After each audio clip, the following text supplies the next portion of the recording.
کہ جو علمی دنیا کے 80% حصے کا احاطہ کرتا ہے. تو اتنی بڑے موضوع پہ جو میری بات چیت ہوگی، صرف آپ سے یہی گزارش ہے کہ آپ توجہ سے اس کو سنیے گا. آج تک انسانی سماج نے جتنی بھی ارتقا کی ہے اور جتنے بھی ارتقائی مراحل انسانی سماج نے طے کیے ہیں اور انسانی سماج کن کن تبدیلیوں سے گزرا ہے، اس کا جائزہ لینا بہت ضروری ہے. اور قرآن حکیم کا بھی آپ مطالعہ کریں تو 80% قرآن حکیم تاریخ کے ساتھ جڑا ہوا ہے اور تاریخی واقعات کو وہ زیر بحث لاتا ہے. آپ پورے قرآن پاک کو دیکھیں. شاہ ولی اللہ نے جب یہ کہا کہ قرآن حکیم کے 5 بنیادی علوم ہیں کہ قرآن پاک کی کسی آیت کو آپ اٹھائیں تو وہ کسی نہ کسی ایک علم کے ساتھ جڑی ہوئی ہے، تو سب سے زیادہ تفصیلی بات جو ہوئی وہ تذکیر بھی ہے یا ملہ پہ ہوئی کہ تاریخ کی قرآن پاک جب بھی کوئی بات کرتا ہے تو وہ تاریخ کی ایک شہادت ہمارے سامنے لاتا ہے. وہ ایک عظیم دانشور ہیں ٹالسٹائی، اس نے یہ کہا تھا کہ جس شخص نے دنیا جہاں کی کتابیں پڑھی ہیں اور بڑا اپنے آپ کو عالم کہتا ہے، اسکالر کہتا ہے، استاد کہتا ہے، دانشور کہتا ہے، لیکن اگر اس نے مارکسزم کو نہیں پڑھا تو اس نے کچھ بھی نہیں پڑھا، وہ بالکل جاہل ہے. تو مارکسی نقطہ نظر کیا ہے؟ اور مارکسی نقطہ نظر سے کارل مارکس ایک عظیم دانشور تھا، آپ اس کو جانتے ہوں گے یا آپ نے ان کے بارے میں پڑھا ہوگا. تو اس نے دنیا کو کس طرح دیکھا اور باقی تمام کے تمام لوگ جو دنیا کو دیکھتے ہیں کارل مارکس ان سے کیسے مختلف ہے، اس کا جائزہ لینا بہت ضروری ہے.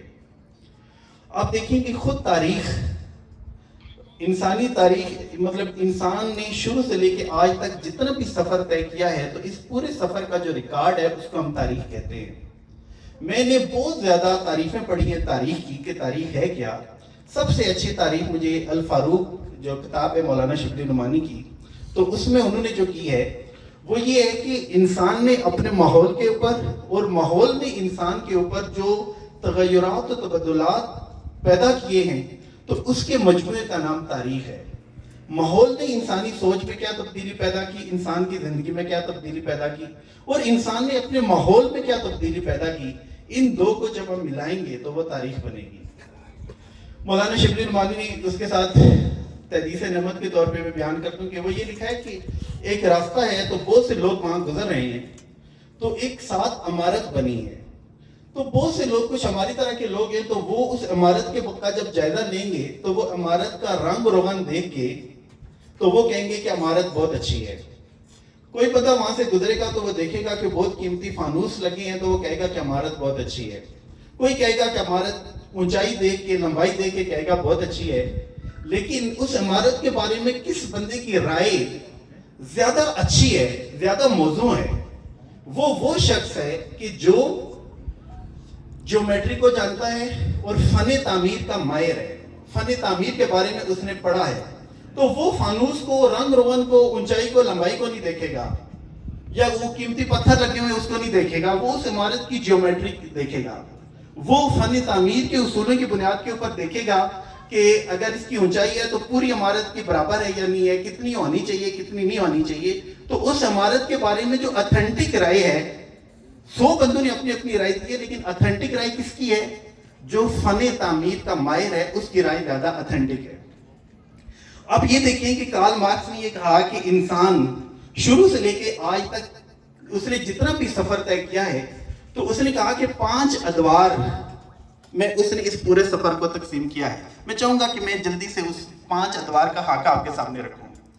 ایک وہ وقت تھا کہ جس کو وہ کہتا ہے کہ پریمیٹیو کمیونزم تھا. پریمیٹیو کمیونزم وہ تھا کہ لوگ جتھوں کی شکل میں رہتے تھے، جتھے بنے ہوئے تھے، تو اس میں سب کچھ چیز مشترک تھی. اگر اولاد ہے تو میرا بیٹا ہے تو وہ گویا کہ آپ سب کا بیٹا ہے. آپ لوگ اس کو ایسے ہی دیکھیں گے جیسے آپ کا اپنا بیٹا ہے. آپ کی اولاد ہے تو میں ایسے ہی سمجھوں گا کہ یہی میری اولاد ہے. تو جو کوئی شکار کر کے لاتے تھے، ہنٹنگ اور گیدرنگ کا جو عہد ہے، تو جو کچھ شکار کر کے لاتے تھے وہ کھا لیتے تھے. اور سارا یعنی ملکیت نام کی کوئی چیز نہیں تھی کہ یہ چیز میری ہے اور یہ تمہاری ہے، یہ کوئی نہیں تھا. بلکہ یہ تھا کہ جو کچھ ہم لائیں گے یہ ہمارا ہے، جتنا کچھ کھائیں گے ہم برابر کھائیں گے، اور جہاں پہ سوئیں گے ہم ایک ہی جگہ پہ سوئیں گے. تو پھر لوگ اس طرح کرتے تھے کہ عام طور پہ